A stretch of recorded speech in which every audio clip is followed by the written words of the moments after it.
Oh hey, it's me again, and I'm super excited to tell you that in today's video, we are actually going to start doing some damage to these spiders that have been living rent-free in this map for months now.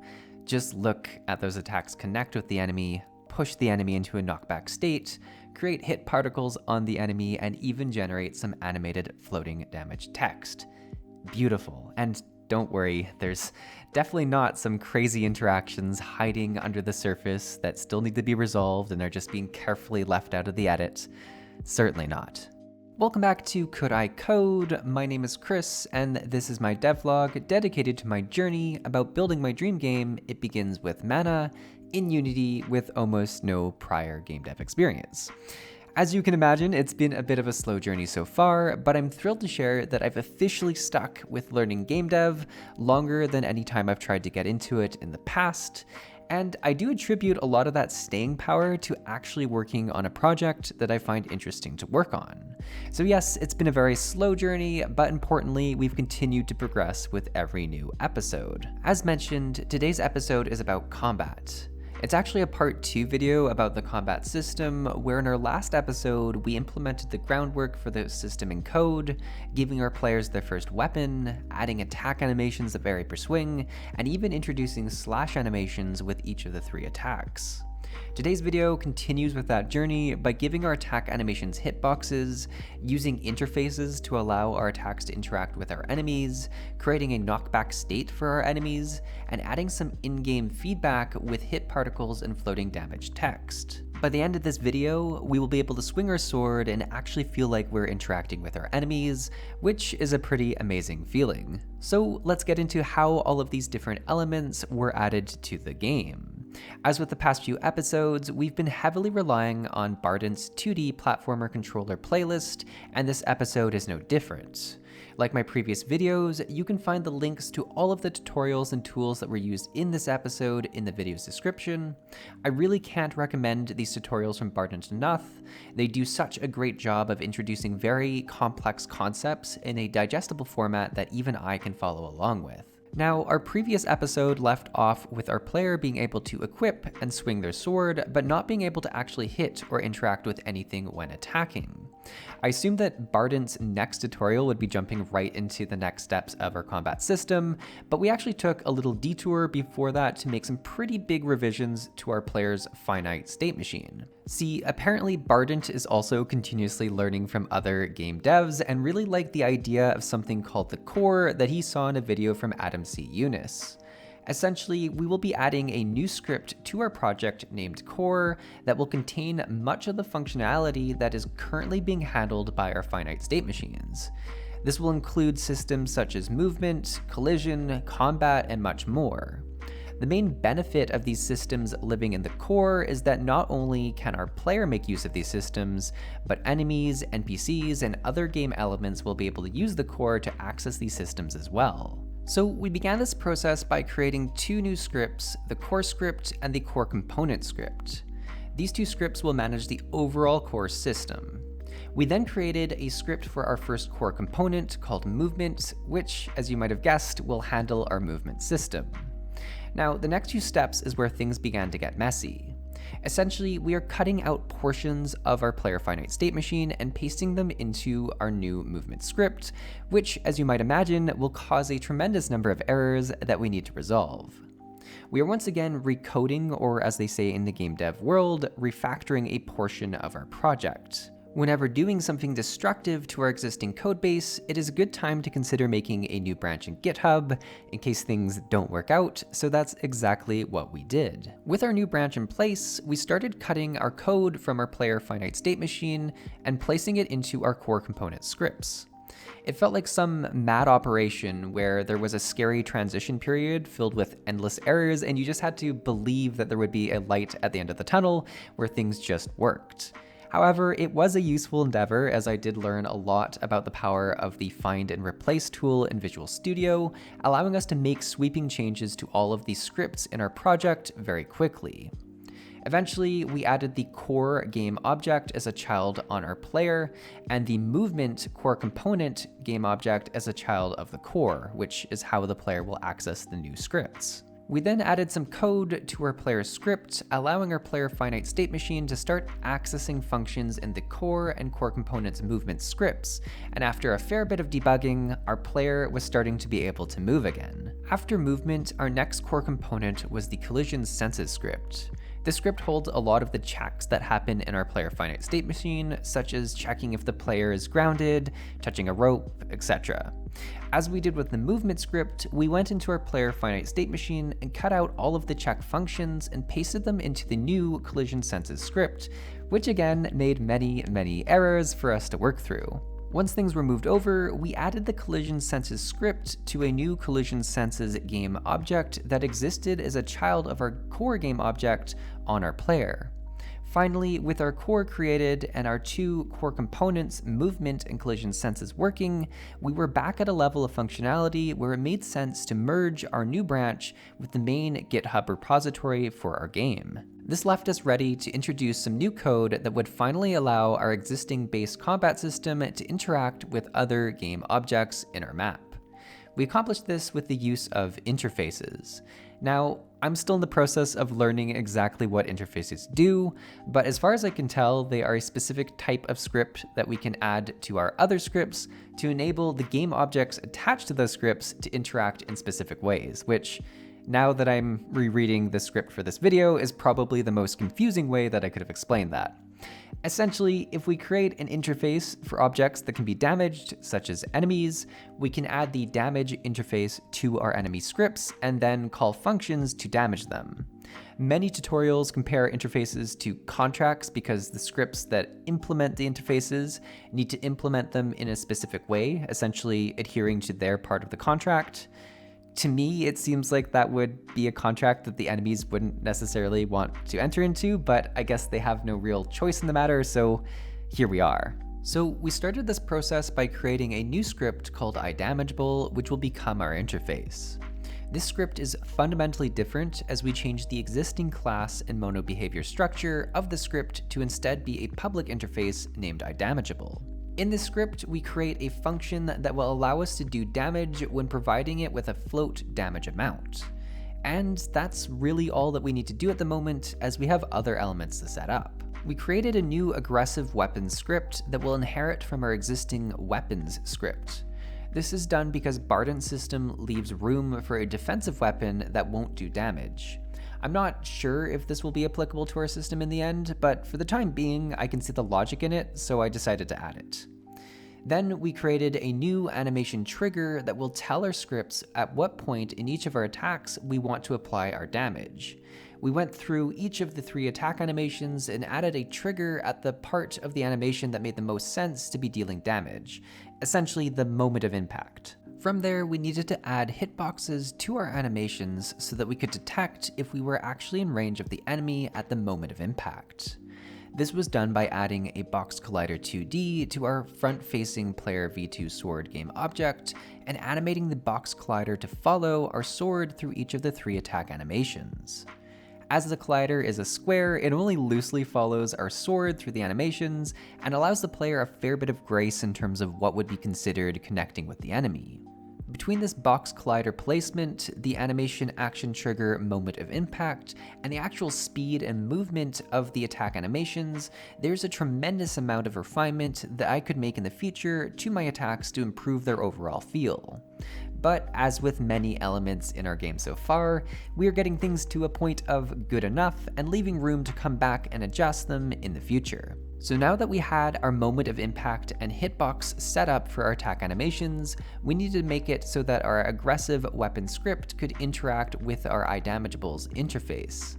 To do this, we created a list called detected damageables that will include any objects that have the iDamageable interface attached to them and are in our weapon's hitbox. In other words, any enemies that we should be damaging. Now, we also faced an issue of having our hitbox on our front-facing player V2 sword game object and our aggressive weapon script on our sword 1 game object. In order to pass along the damageable objects that the hitboxes on our attacks register, we needed to create another intermediary script to connect our weapon hitboxes to our weapon script.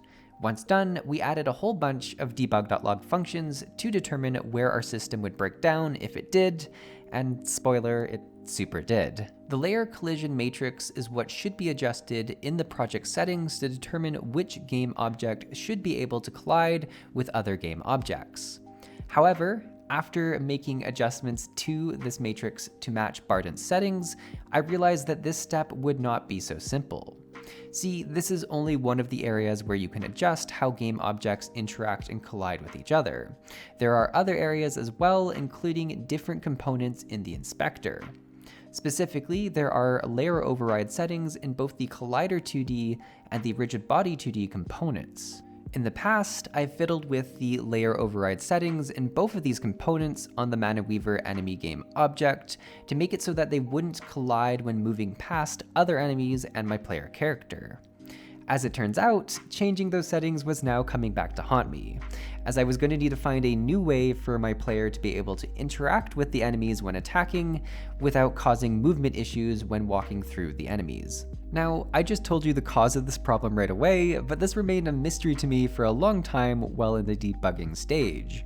As mentioned, Bardent had us add a whole bunch of debug.log functions to our aggressive weapon and weapon hitbox to weapon scripts so that we could identify where in the system things were breaking down. I did a lot of experimentation to understand that it was an issue with collision that was impacting us. This included countless enemies being attacked with different settings being adjusted, removing various background elements to ensure that they weren't interfering with the collision detection, and finally bringing back our old friend, the square test enemy, for some attacks. The square test enemy was eventually what cracked the case, as I was able to replicate the same settings that Bardent's enemies had on them, and the debug.logs showed that my attacks were working correctly when attacking the square. So I went through the process of resetting my Mana Weaver enemy's box collider and rigid body component layer override settings to match the square as closely as possible while still allowing the player and other enemies to move past each other without interacting. And eventually we had success. I could hit the Mana Weavers and have the debug.logs trigger correctly while still moving through the enemies freely. This was, however, only step 1 accomplished. There was another issue we were facing with our current Mana Weaver setup, and that was that our enemy controller script, which was housing our iDamageable interface, was on a different game object than our enemy's box collider and rigid body components, which were located on the child game object of our enemy. This was different than the current setup Bardent was using in his tutorial for his test dummy enemy, and skipping ahead a little bit, I found out that his actual enemy that would eventually get this script was set up differently than our current enemy setup as well. See, we still had the most basic enemy setup from way back at the start of Bardent's tutorials, and in the next few episodes, he would be further adjusting his enemy setup to make use of the core as well, which was something we would want to do. So instead of making this episode a million times longer and completely overhauling our enemy setup, I created a band-aid solution for this problem with a new damageable object script that essentially just holds the iDamageable interface so that I could place it on the alive child game object of our enemy. This would not be the final setup, but it would at least allow us to confirm that everything was working as intended at this stage in our current combat system, and it worked. So with our attacks now being able to collide with our enemies, it was time to actually pass along the damage values during the attacks. To do this, we added a new check melee attack function to our aggressive weapon script. This function checks the detected damageable list of game objects collected by our hitboxes when we attack, and applies our damage function to each of the items in the list. We then needed to give our weapon attacks their damage value. This would have been handled by the weapon data scriptable object that we made in a previous episode, but to stay consistent, we did this in a new aggressive weapon data scriptable object. We also needed to make a new struct called weapon attack details that would be housed in a new attack details script. This is another system that was created in a previous episode in Bardent's tutorial that I skipped, so I needed to go back and create it quickly. I probably made things a lot harder for myself by jumping around Barden's tutorials instead of just following his path directly, but at the same time I feel like it forced me to better understand how these different elements fit together, and certainly how to debug better. The weapon attack details struct houses values for the attack name, attack movement speed, and attack damage amount, and was added as a serialized field to the aggressive weapon scriptable object. We then added the details to our weapon attack details and connected this data to the check melee attack function, and just like that, we were ready to do damage to our enemies. Only through the console window, but still it was something. Now, Barden's tutorial does go on to add hit particles and a damaged animation for when his attacks hit the enemy. However, these rely on elements from his previous tutorials that we have not implemented yet. The next tutorial in his series is all about bringing the core update to our enemies, which we'll be saving for a future episode where we do some major overhauls, as it will be a fairly large implementation. I decided the best way to wrap up this current episode was to make hitting the enemies feel more impactful in game, as opposed to just seeing it through the logs in the console window. To do this, we were going to add hit particles, floating damage text, and make it so that hitting our enemies put them into a new knockback state. It sounds like a lot, but these were all much smaller additions compared to the work we just completed on our combat system, and would make our attacks feel a lot more enjoyable to use in-game. We started with the hit particles. The hit particle animations were created in Procreate in a very similar fashion to how the weapon attack swipe animations were created. These were then exported as separate frames and imported into our Unity project. I went back to one of Barden's much older tutorials to see how he initially added hit particles to his project and followed along. We added a new hit particle game object and then added an animator controller component. The hit particle frames were added to a new animation where I played around with the speed of the animation a bit until things felt good enough. We then added a quick script to destroy the hit particles once the animation ends, and made the hit particles game object into a new prefab. Lastly, we made it so that the damage function on our basic enemy controller script instantiated the hit particles with a random rotation whenever the enemy was hit. Initially, I was having issues with the hit particles spawning below the enemies, so instead I added a new hit particle spawn child game object on the enemy that would allow me to directly control the spawn point of the hit particles. This worked great, and we could now hit our enemies and see a visualization of the impact. Next, we moved on to the knockback state for our enemies. This was a bit of a larger addition, as it actually required creating a new state in our basic enemy controller script. However, we again had an old Barden tutorial that we could reference to accomplish this. We added some variables for the knockback duration and damage direction, and made it so that the damage direction was determined each time the damage function was called. The damage direction allows us to determine the direction of our knockback, and currently uses the player's position in relation to the enemy to determine this. As you'll soon see, this does work, but is a bit finicky as the knockback direction varies greatly when we're standing inside of the enemy. Sometimes this even results in the enemy being knocked back in the opposite direction relative to the direction of our attack. I hope to change this in the future to rely on the player's facing direction when they attack, but I believe it'll be much easier to implement this change once I've made the core update to our enemy, as the player's facing direction is currently held by a core component script. We then built out the knockback state and included a timer to move the enemy out of the knockback state once the knockback duration was fulfilled. This is also where we applied our knockback speed, allowing us to control the velocity of the knockback in both the X and Y direction. Lastly, we created a new knockback animation and connected it to the knockback state so that it was triggered whenever entering the state. With our animation and script work in place, it was time to give our knockback a try, and I have to say it felt very good.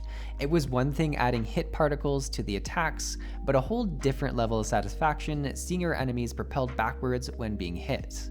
I experimented with having both an X and Y velocity in the knockback speed vector, but decided to just use the X velocity as our enemies currently freak out when they are in the air, as they don't have a in-air state. I might decide to adjust this once the enemies have a dedicated in-air state to handle these type of interactions, but that's a future problem for now. Lastly, it was time to add some floating damage text, so we no longer had to squint at the console window to see how much damage we were doing.